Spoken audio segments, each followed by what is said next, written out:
2 నెలల్లో 3 నెలల్లో ఆ ₹1,00,000 తెచ్చి బ్యాంకులో కట్టాలంటే ఈ 3 నెలల్లోపు అతని వడ్డీ పెరిగిపోదా? అతని మీద మళ్ళీ మిత్తి భారం పడదా?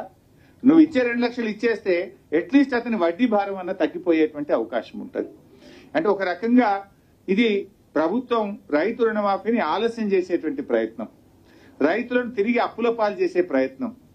ఇవాళ నీ 2 లక్షల మాఫీ అయితే అతనికి మళ్ళీ క్రాప్ లోన్కి ఎలిజిబిలిటీ వస్తుంది. కానీ నువ్వు ఆ 2 లక్షల పైన ఉన్న అప్పుడు కట్టాలంటే వడ్డీ వ్యాపారులను ఆశ్రయించి తిరిగి అప్పుల ఊబిలోకి రైతును నెట్టినటువంటిదే తప్ప ఇందులో రైతులకు మేలు జరగదు. ఇంకోటి ఏంటంటే బ్యాళ్ళకి ఈ ప్రభుత్వం వచ్చిన తర్వాత కరువు పరిస్థితులు, మన నల్గొండ, మహబూబ్ నగర్, ఖమ్మం జిల్లాలో కృష్ణా నదిలో నీళ్లు లేక పంటలు లేవు, పోయిన సంవత్సరం పంటలు లేవు. అదేవిధంగా ఉత్తర తెలంగాణలో అకాల వర్షాల వల్ల ఉన్న పంటలన్నీ పోయినాయి. రైతులకు మీరు ఇచ్చేటువంటి ఇన్పుట్ సబ్సిడీ ఇవ్వలేదు ఇప్పటిదాకా, మీరు రైతు భరోసా డబ్బులు ఇవ్వకపోతే, పైగా ఇప్పుడు నువ్వు ఈ అప్పు నువ్వు కట్టినాకనే 2 లక్షలు ఇస్తాము అంటే ఇది రైతులకు తీవ్రమైనటువంటి అన్యాయం చేయడం, ఆలస్యం చేయడం, వడ్డీ పెరిగి రైతుల మీద భారం వేయడం తప్ప ఇంకోటి కాదు. ఇటువంటి నిబంధనలన్నీ తొలగించి నేరుగా రైతు ఖాతాలో అతని అప్పు ఎంతన్నా ఉండని మీరు ఇచ్చిన మాట ప్రకారంగా 2 లక్షల రుణమాఫీ చేయాలని, ఇందులో పెట్టిన 4.11 షరతును తొలగించాలని చెప్పి బీఆర్ఎస్ పార్టీ డిమాండ్ చేస్తా ఉంది. తర్వాత ఇంకో మాట అన్నారు అందులో, ఈ పథకం అంటే 3.2 ఇందులో చూస్తే నిబంధన 3.2లో ఈ పథకం స్వల్పకాలిక పంట రుణాలకు వర్తిస్తుంది. స్వల్పకాలిక పంట రుణాలు ఉదాహరణకు పండ్ల తోటలు ఉంటాయి, మామిడి తోట, బత్తాయి తోట, నిమ్మ తోట, అది స్వల్పకాలికం కాదు కదా, 4 ఏళ్లకు పంట వస్తుంది, 4 ఏళ్ల తర్వాత నీకు క్రాప్ వస్తుంది. మరి నువ్వు బత్తాయి తోట పెట్టినావు నీకు రుణమాఫీ లేదు, నువ్వు మామిడి తోట పెట్టినావు నీకు రుణమాఫీ లేదు, నువ్వు ఆయిల్ పామ్ పెట్టినావు నీకు రుణమాఫీ లేదు, నువ్వు యూకలిప్టస్ పెట్టినావు నీకు రుణమాఫీ లేదు, నువ్వు జామ్ ఆయిల్ పెట్టినావు నీకు రుణమాఫీ లేదు. అంటే ఈ రైతే కదా, రైతు ఏ రకమైన పంట పెట్టిండు అనేది ముఖ్యం కాదు, నువ్వు స్వల్పకాలిక పంట రుణాలకే వర్తిస్తుంది అంటే రాష్ట్రంలో నాకు తెలిసి దాదాపుగా రమారమి హార్టికల్చర్ కింద దీర్ఘకాలిక పంటల కింద 8-10 లక్షల ఎకరాల్లో పంట సాగవుతుంది. అంటే 8-10 లక్షల మందిని నువ్వు ఎగరగొట్టినట్టే కదా. పిఎం కిసాన్ కింద కొందరిని ఎగరగొడతావు, కుటుంబం కింద కొందరిని ఎగరగొడతావు, పండ్ల తోటలు పెడితే కొందరిని ఎగరగొడతావు, ఆధార్ కార్డు లేదని కొందరిని ఎగరగొడతావు, రేషన్ కార్డు లేదని కొందరిని ఎగరగొడతావు. ఇది ఎక్కడి న్యాయం అని నేను అడుగుతా ఉన్నా. అంటే కోతలు తప్ప నిజంగా రైతుకి ఇచ్చే ఉద్దేశం మీలో మాకు కనబడతలేదు. ఇకపోతే రీషెడ్యూల్ చేసుకున్న రైతులకు రుణం వర్తించది అంటాడు. అసలు రీషెడ్యూల్ ఎప్పుడు చేస్తారు, ఎందుకు చేస్తారు రీషెడ్యూల్? తీవ్రమైనటువంటి కరువు పరిస్థితులు ఉన్నప్పుడు, రైతు డిస్ట్రెస్ లో ఉన్నప్పుడు, వరదలు వచ్చి పంట పొలాలన్నీ కొట్టుకుపోయి ఇసుక మేట వేసినప్పుడు, రైతు అప్పు కట్టలేని పరిస్థితుల్లో ఉన్నాడు, రైతు తీవ్రమైనటువంటి కష్టాల్లో ఉన్నాడు, రైతు ఇబ్బందుల్లో ఉన్నప్పుడు ఈ రుణాలు రీషెడ్యూల్ చేయడం జరుగుతుంది. అసలు నిజానికి వాళ్ళు ఇంకా ఎక్కువ కష్టాల్లో ఉన్నటువంటి వాళ్ళు ఇంకా ఎక్కువ ఇబ్బందుల్లో ఉన్నటువంటి వాళ్ళకు రుణమాఫీ లేదనడం ఏంటంటే నాకు అర్థం కాదు. ఇది ఎక్కడి పద్ధతి అండి? అయినా రీషెడ్యూల్ చేయమని రైతు దరఖాస్తు పెట్టిండా? మీరు చేసింది, బ్యాంకులు చేసినాయి, ప్రభుత్వం రీషెడ్యూల్ చేసింది. మీరు చేసిన రీషెడ్యూల్ కు రైతుకు ఎందుకు శిక్ష అని నేను అడుగుతా ఉన్నా. రీషెడ్యూల్ చేయమని రైతుకి దరఖాస్తు పెట్టిండా? రైతు క్రాప్ లోన్ తెచ్చుకున్నాడు. ఆ రైతుకు వచ్చిన కష్టాన్ని చూసి, కరువు పరిస్థితులను చూసి, అకాల వర్షాలను చూసి మీరు రీషెడ్యూల్ చేసినారు. మీరు రీషెడ్యూల్ చేస్తే శిక్ష రైతుకు ఎందుకు? అసలు ఇది ఎవరైనా పెడతారా? అసలు అందరికంటే మోస్ట్ డిజర్వింగ్ రీషెడ్యూల్ చేసుకున్నటువంటి రైతులు, కష్టాల్లో ఉన్నటువంటిది అతను, నష్టపోయినటువంటి వ్యక్తి అతను. ఆ రైతుకు రుణమాఫీ చేయడం అని చెప్పడం అంటే ఇది ఒక రకంగా రైతులకు తీవ్రమైన అన్యాయం చేయడం, రైతుల సంఖ్యను తగ్గించడానికి, రుణమాఫీ డబ్బును తగ్గించడానికి ప్రభుత్వం చేసిన కుట్రగా మేము చూస్తా ఉన్నాం. ఇంకో మాట అన్నారు, ఎవరైనా రైతు బుద్ధిమంతుడు, ఆయన సకాలంలో తీసుకున్న అప్పు కట్టిండి అనుకో, ఆయనకు రుణమాఫీ ఇయ్యమంటున్నారు. కొంతమంది ఏమైందంటే పిల్లలు అమెరికా పోవాలి, బ్యాంకులో లోన్ కావాలని వెళ్తే బ్యాంక్ ఏమంటాడు, నువ్వు 50,000 క్రాప్ లోన్ తీసుకున్నావు, ఆ 50,000 కట్టనే నీ కొత్త బ్యాంక్ లోన్ ఇస్తా, నువ్వు నీ డ్యూ ఉన్నది, నీ లోన్ బ్యాంక్ లో డ్యూ ఉండగా కొత్త లోన్ ఇవ్వను అంటాడు. పాపం ఆ రైతు ఆ డ్యూ కట్టేసింది 50,000, ఇవాళ ఆయనకు రుణమాఫీ రాదంటే ఎట్లా?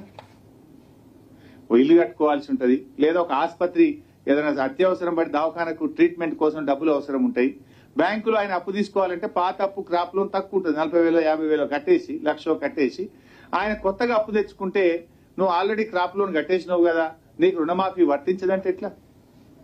ఇది కూడా ఆలోచించి, ఇది ఎందుకంటే రైతును పాపం సానుభూతితో చూడాలి. రైతులు ఆయన ఈ పీరియడ్ మీరు అన్న పీరియడ్ లో కట్టి ఉన్నా కూడా క్రాప్ లోన్లు ఇచ్చిన మాట ప్రకారంగా రుణమాఫీ చేయాలని చెప్పి కూడా మేము కోరుతా ఉన్నాం. ఇంకో మాట ఏమన్నారు, జేఎల్జీ, ఎస్హెచ్జి, ఎఫ్పిఓ కౌలుదారులకు రుణమాఫీ వర్తించదు అన్నారు. Joint liability group, self help group, farmer producer organisation, ఇవి నిజానికి వీళ్ళని బాగా ఎంకరేజ్ చేయాలి. ఇందులో ఎవరుంటారు ఎక్కువ? ఇందులో ఉండేటువంటిది 4 గ్రూపుల్లో దళిత రైతులు, గిరిజన రైతులు, బలహీన వర్గానికి చెందినటువంటి రైతులు, చిన్న చిన్న కమతాలు ఉన్నటువంటి రైతులు ఇందులో ఉంటారు. వాళ్ళు ఏం చేస్తారు, అందరూ ఒక గ్రూప్ గా ఏర్పడి వాళ్ళు పంట పండిస్తారు. అసైన్ ల్యాండ్స్ ఉంటాయి ఇందులో. దళిత గిరిజన రైతులు, చిన్న కమతాలు ఉన్న రైతులు ఒక సంఘంగా ఏర్పడి, ఒక గ్రూప్ గా ఏర్పడి వాళ్ళు సాగు చేస్తారు. నిజానికి ప్రభుత్వాలే ఎంకరేజ్ చేసినాయి. రాష్ట్ర కేంద్ర ప్రభుత్వాలే మీరు ఎఫ్పిఓలు ఏర్పాటు చేసుకోండి, మీరు జేఎల్జీలు ఏర్పాటు చేసుకోండి అని వ్యవసాయ శాఖ అధికారులు, రాష్ట్ర కేంద్ర ప్రభుత్వాలే వాళ్ళని గ్రూపులుగా ఏర్పడమని, మీరు ఉమ్మడి వ్యవసాయం చేయండి అని ప్రభుత్వాలే ప్రోత్సహించినాయి. మీరే ప్రోత్సహిస్తారు. మీ మాట విని గౌరవించి వాళ్ళు జేఎల్జీగా ఎఫ్పిఓగా సాగు చేసినందుకు మీకు రుణమాఫీ వర్తించదంటే ఇది మీ మాట విన్నందుకు శిక్షణ? మీ మాట విన్నందుకు మీరు రైతులకు వేసే శిక్ష అని అడుగుతా ఉన్నా నేను. అందులో ఉన్నది దళిత వర్గాలు, గిరిజన వర్గాలు, బలహీన వర్గాల రైతుల పట్ల మీకుండే ప్రేమ ఇది సరి అయిందా అని నేను అడుగుతా ఉన్నా. ఈ నిబంధనను తక్షణమే ఉపసంహరించుకొని వారందరికీ కూడా రుణమాఫీ వర్తింపజేయాలని బీఆర్ఎస్ పార్టీ డిమాండ్ చేస్తా ఉంది. Let me complete. అరే ఏమంటుందా ఉందా ఇలా? మా సునీతమ్మ గారు అంటున్నారు ఉపాధి హామీ కార్డు ఉంటే కూడా ఇవ్వమంటున్నారట. కార్డు లేకపోతే ఇయ్యరా? ఇంకో పాయింట్, ఎప్పుడైనా కట్ ఆఫ్ డేట్ ఉంటుంది లోన్ వేవర్. మేము 2014లో మా ప్రభుత్వం వచ్చినప్పుడు, మా ప్రభుత్వం అధికారంలో వచ్చిన తేదీ నాటికి ఎంతమందికి అయితే రుణాలు ఉన్నాయో వారందరికీ ₹1,00,000 మాఫీ చేస్తాము అన్నాం. అంతే తప్ప గత ప్రభుత్వం ఇమేం చెయ్యము, అంతకు ముందు ఇమేం చెయ్యము అని ఎప్పుడు కూడా అనలేదు. స్టార్టింగ్ డేట్ ఉండదు, ఎండింగ్ డేట్ మాత్రమే ఉంటది. కానీ వీళ్ళు ఏం చేసిందంటే డిసెంబర్ 2018 అంటే 12th డిసెంబర్ 2018 కంటే ముందు తీసుకున్న రుణాలకు మాఫీ ఉండదు అంటున్నారు. ఇట్లా మీరు అప్పుడు చెప్పిండ్రా? ఎన్నికల మేనిఫెస్టోలో ఏం చెప్పిండ్రు? రైతులందరికీ 2 లక్షల రుణమాఫీ చేస్తామన్నారు. రాష్ట్రంలో 2 లక్షల రూపాయల వరకు రైతులందరికీ రుణమాఫీ చేస్తామన్నారు. కానీ ఇప్పుడు ఏమంటున్నారు? 12th డిసెంబర్ 2018 కంటే ముందు తీసుకున్న రుణాలకు వర్తించదు అంటే ఇవాళ కొంతమంది రైతులకు కోత పెట్టడమే కదా ఇది. అప్పుడు ఆ రోజు మేము ₹1,00,000 మాఫీ చేసినాం. ఎవరైనా 1,00,000కి పైగా తీసుకున్న వాళ్ళు ఉంటే వాళ్ళకి మాఫీ జరగద్దా? ఆ రోజు మేము ₹1,00,000 వరకు ఉన్న రుణాలన్నీ మాఫీ చేశాం. మరి 2018 డిసెంబర్ కంటే ముందున్న వాళ్ళకు రుణమాఫీ వర్తించదు అనే నిబంధన కొంతమంది రైతులకు ఇది తీవ్రమైన అన్యాయం జరుగుతుంది. ఇది కోతలు పెట్టే కార్యక్రమం తప్ప మానవత దృక్పథంతో రైతులందరికీ సాయం చేసేటువంటిది కాదు అని చెప్పి దీన్ని కూడా ఉపసంహరించుకోవాలి. మీరు పెట్టిన కట్ ఆఫ్ డేట్ మీ ప్రభుత్వం అధికారంలో వచ్చిన నాటికి పెట్టండి, కానీ ముందు డేట్ పెట్టడం అనేది ఎక్కడ కూడా ఈ రుణమాఫీలో ఇట్లాంటిది గతంలో లేదు. ఇది మీరు కొంతమంది రైతులు ఇబ్బంది పెట్టేటువంటి ప్రయత్నం చేశారు. తర్వాత ఇంకోటి ఏమన్నారంటే అసలు వడ్డీ కలిపి ₹2 లక్షల మాఫీ చేస్తామని చెప్పింది ప్రభుత్వం. కానీ మీరు ఇచ్చిన డేట్ ఏంది?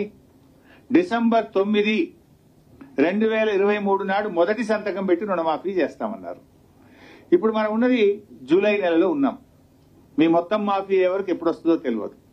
నువ్వు డిసెంబర్ 9 నాడే చేస్తే డిసెంబర్ 9 నుంచి జూలై వరకు వడ్డీ భారం రైతు మీద పడేది కాదు కదా. ఈ 8 నెలల కాలానికి వడ్డీ భారం రైతు ఎందుకు భరించాలి?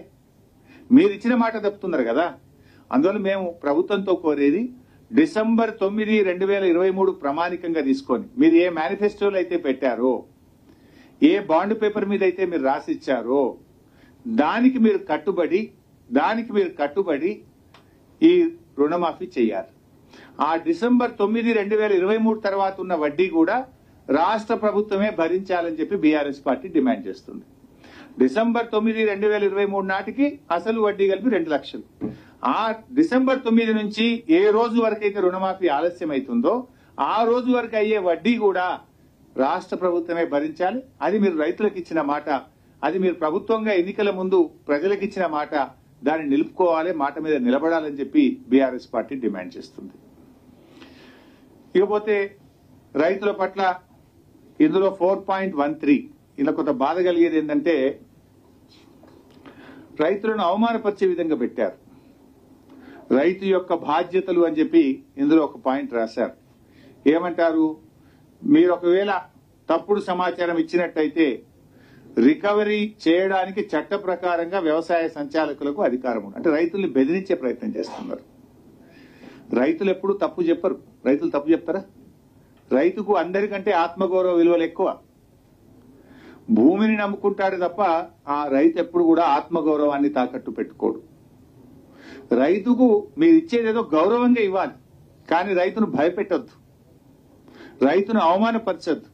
ఇటువంటి పదాలు వాడడం తీవ్రమైన అభ్యంతరకరాన్ని బీఆర్ఎస్ పార్టీ తెలియజేస్తా ఉంది. అంటే మీ అన్ని ఇట్లే ఉన్నాయి.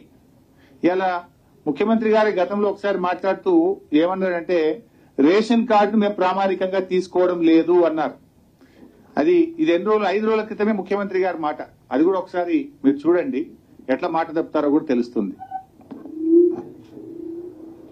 రైతు రుణమాఫీపై కీలక వ్యాఖ్యలు చేశారు సీఎం రేవంత్ రెడ్డి. రుణమాఫీకి సంబంధించి 4 రోజుల్లోనే మార్గదర్శకాలు విడుదల చేస్తామని స్పష్టం చేశారు. రుణమాఫీ పొందడానికి రేషన్ కార్డు ప్రామాణికం కాదని స్పష్టం చేశారు. 2 లక్షల వరకు మాత్రమే రుణమాఫీ చేస్తామని వెల్లడించారు సీఎం రేవంత్ రెడ్డి. మీడియాతో చిట్ చాట్ లో ఈ వ్యాఖ్యలు చేశారు. సో ఇంత స్పష్టంగా రేషన్ కార్డు మేము పరిగణలోకి తీసుకోము, రేషన్ కార్డు ప్రామాణికం కాదని 4 రోజుల కింద చెప్పిండు. 4 రోజుల తర్వాత గైడ్ లైన్స్ లో రేషన్ కార్డే ప్రామాణికం అని వచ్చింది. అంటే వీళ్ళన్ని మాటలకు చేతలకు పొంతన లేదు. ఎన్నికల ముందు పరిగెత్తండి అన్నారు, ఆ రోజు రేషన్ కార్డు ఉన్నోళ్లే పరిగెత్తండి అంటే అయిపోవు కదా. అప్పుడే అందరినీ పరిగెత్తమన్నారు, ఇప్పుడు మాత్రం కొందరికే ఇస్తా అంటుండ్రు. అదే వడ్ల విషయంలో అంతే చేసింది కదా. ఎన్నికల ముందు ఏం చెప్పారు, వడ్లకు బోనస్ ఇస్తాము అన్నారు. ఎన్ని వడ్లు పండినా ప్రతి రైతుకు ప్రతి క్వింటాల్కు 500 రూపాయలు బోనస్ ఇస్తామన్నారు. ఇప్పుడు ఏమంటుండ్రు, సన్నాలకు మాత్రమే బోనస్ అని సన్నాయి రాగాలు తీస్తున్నారు. ఈ రాష్ట్రంలో పండే సన్నాలు 10%, దొడ్డు రకం 90%. అంటే 90% రైతులకేమో పంగనామాలు పెట్టిండ్రు, 10% రైతులకు మాత్రమే ఇస్తామంటున్నారు. అయితే ఆ 10% కూడా ఏంది, ఆ రైతులు ఇంటి మందం తిండి గింజలు తీసుకుంటారు. ఆ 10% మార్కెట్లో అమ్మరు. చాలా వరకు రైతులు తమ ఇంటి కోసం తమ ఆహారం కోసం వేసుకునేటువంటిది. అంటే ఒక రకంగా వడ్లకు బోనస్ కూడా ఈ ప్రభుత్వం ఎగబెట్టింది. వడ్లకు బోనస్ విషయంలో రైతులకు దగా, రైతు రుణమాఫీ విషయంలో ఇలా లక్షల మంది రైతులను వివిధ నిబంధనల పేరు మీద ఇలా దగా చేస్తున్నారు, కోతలు పెడుతున్నది ఈ ప్రభుత్వం. మనం అప్పుడప్పుడు కొన్ని హైదరాబాద్ లో సిటీలో హ్యాబిట్స్ కు అటు పోతుంటే 1+1 అంటారు, ఒకటి కొంటే ఒకటి ఫ్రీ. 1+2 ఒకటి కొంటే 2 ఫ్రీ అంటారు. అయితే దాంట్లో కింద ఏముంటదంటే చిన్న ఒక స్టార్ పెట్టి కండిషన్ సప్లై అని ఉంటది, చూస్తాం కదా. కండిషన్ సప్లై అని మాత్రం చిన్నగా ఉంటది ఎక్కడో. అది ఇవాళ రేవంత్ రెడ్డి ప్రభుత్వం తీరు కూడా గట్లే ఉంది. అప్పుడేమో 2 లక్షల మాఫీ ఊరుకోండి తెచ్చుకోండి అని గొంతు పెద్దగా చేసుకొని చెప్పారు. ఇప్పుడు మాత్రం కండిషన్ సప్లై అని మెల్లగా 6 పేజీల నిబంధనలను ఈ రోజు మళ్ళీ కండిషన్స్ అన్ని ముంగట పెడుతున్నారు. ఇది ఏదో ఆ వ్యాపారంలో చేసినట్టుగా ఇలా రైతుల పట్ల ఈ ప్రభుత్వ వ్యవహార తీరు గట్ల కనపడతా ఉంది. అదే బీఆర్ఎస్ ప్రభుత్వం మేము ఆ రోజు రేషన్ కార్డు పెట్టలే. మొదటి విడతలో 35,31,000 మంది రైతులకు 16,144 కోట్లు మాఫీ చేశాం. రెండవ విడతలో 22,98,000 మంది రైతులకు 13,000 కోట్లు మాఫీ చేశాం. 2 విడతలు కలిపి 29,144 కోట్లు మేము రైతు రుణమాఫీ కింద రాష్ట్రంలో రైతులకు చెల్లించాం. కానీ మీరేమన్నారు, మేము తక్కువ చేసినామని, రెండవ విడతలో పూర్తిగా ఇవ్వలేదని, మేము 2 లక్షలు ఏకకాలంలో చేస్తామని, నిబంధనలు లేవని, ప్రతి రైతుకు మేలు చేస్తామని. ఇవాళ మీరు పీఎం కిసాన్ నిబంధనలు, రేషన్ కార్డు నిబంధనలు, కుటుంబం యొక్క నిబంధనలు, రీషెడ్యూల్ పేరు మీద నిబంధనలు, ఆధార్ కార్డు పేరు మీద నిబంధనలు, స్వల్పకాలిక పట్టణాల పేరు మీద నిబంధనలు, ఇన్ని నిబంధనలు పెట్టి ఇలా రైతులకు రుణమాఫీ ఎగ్గొట్టే ప్రయత్నం ప్రభుత్వం చేస్తా ఉంది. ప్రజలు గమనిస్తా ఉన్నారు. సో ఇప్పటికైనా నేను ప్రభుత్వాన్ని కోరేది ఒక్కటే, ఈ నిబంధనలు సరళించండి, వీటిని వెంటనే రద్దు చేయండి. మీరు కేవలం రైతుకు పాస్బుక్ ఉందా లేదా, బ్యాంకుల క్రాప్ లోన్ తెచ్చుకున్నా లేదా, పాస్బుక్ ను ఆధారంగా చేసుకొని క్రాప్ లోన్ తీసుకున్న రైతులందరికీ ఇచ్చిన మాట ప్రకారంగా రుణమాఫీ చేయాలని, డిసెంబర్ 9, 2023కు తేదీ తర్వాత అయ్యే వడ్డీని కూడా రాష్ట్ర ప్రభుత్వమే చెల్లించాలని బీఆర్ఎస్ పార్టీ డిమాండ్ చేస్తుంది.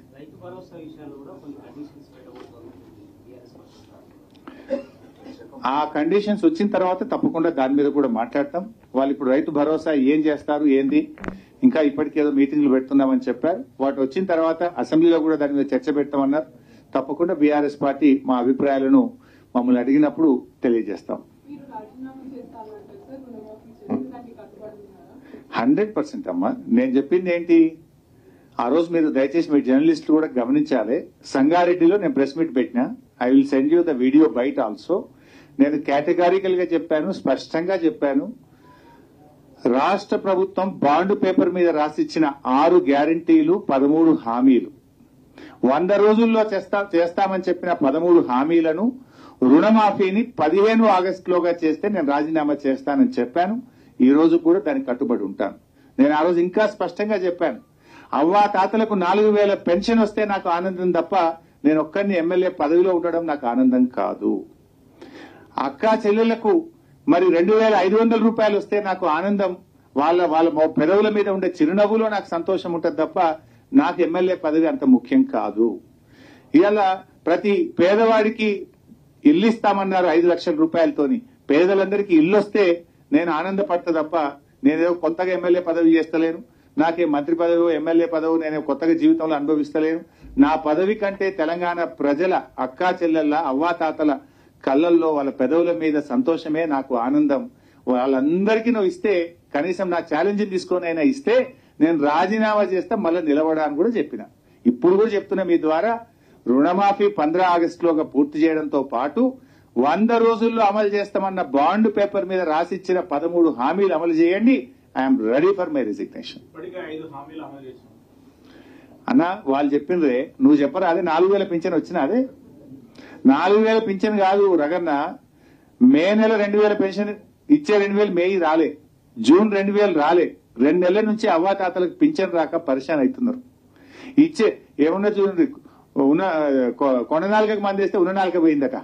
4000 వస్తుందని పాపం అవ్వాతాతలు ఆనందపడ్డరు, ఎదురు చూసిండ్రు. కానీ దురదృష్టం ఏంటంటే ఇప్పటికీ మే నెల, జూన్ నెల 2000 పెన్షన్ అవ్వాతాతలకు ఇవ్వలేదు. ఇచ్చే 2000 కూడా చక్కగా ఇస్తలేరు వీళ్ళు.